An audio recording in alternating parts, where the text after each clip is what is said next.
Hello mga ka-farming! Welcome to Antonio de Charlie Farm. For today's video guys ay magtatanim ako ng mga pipino. So ayan guys, dyan sa mga butas na yan, dyan ako magtatanim. So ayan, malinis na ang pagka-land prep.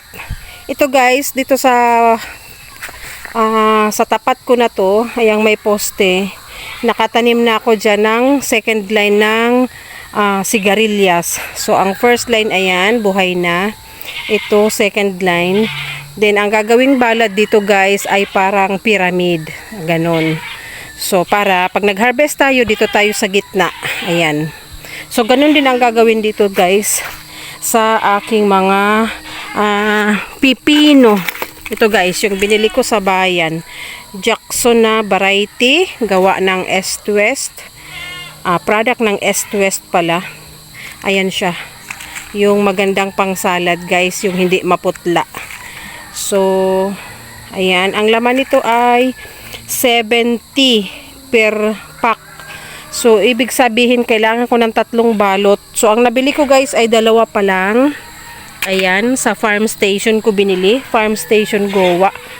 So, kung bawat butas ay lalagyan ko ng 2, kulang tayo ng 1 pang balot, guys. So, mag-start na ako magtanim. Tamang-tama, lilim na. Ayan. Hiningal ako. Kasi naglinis kami, guys, ng daanan. Ayan, kung mapapansin nyo. Pinabago ko na yung bakod namin. Ito na yung daanan, papasok ng bahay. Ito yung dati guys, pinasarado ko na.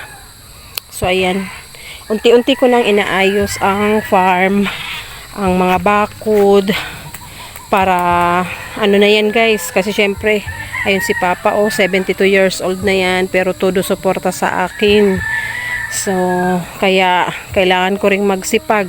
Kailangan naming magsipag.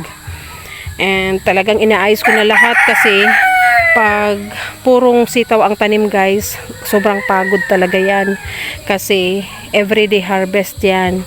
And ayan, kailangan ng maraming balad. So kailangan ko nang mag-isip ng paiba-ibang gulay.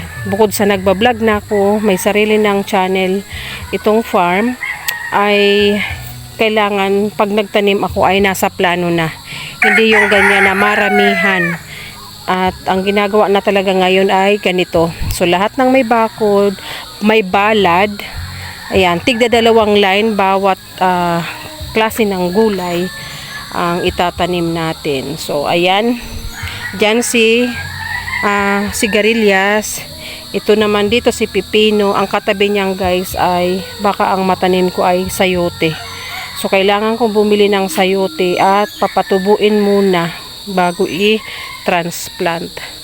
And after nyan, doon sa gilid, baka ano bang maganda, gusto ko i-try yung patatas 4 na buwan, or baka okra na lang lahat hanggang dyan sa malinis na yan. So ayan guys, mag-start na tayong magtanim. So bawat butas guys ay 2 seeds.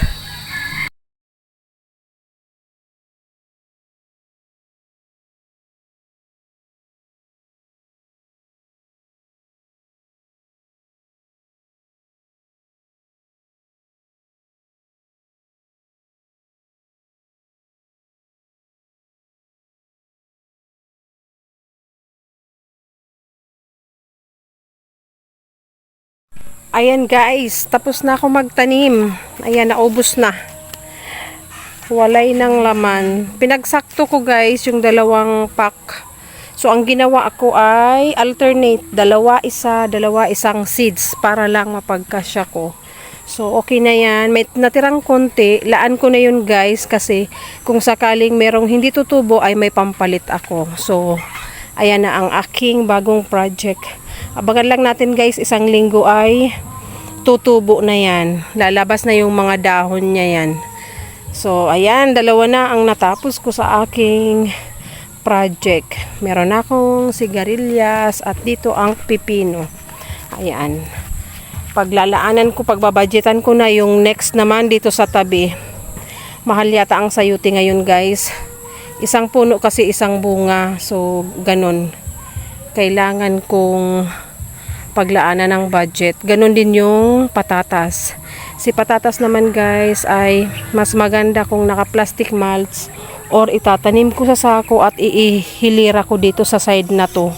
Sa daanan. Ayun naman guys ay pwedeng itanim na kung bibili ka ng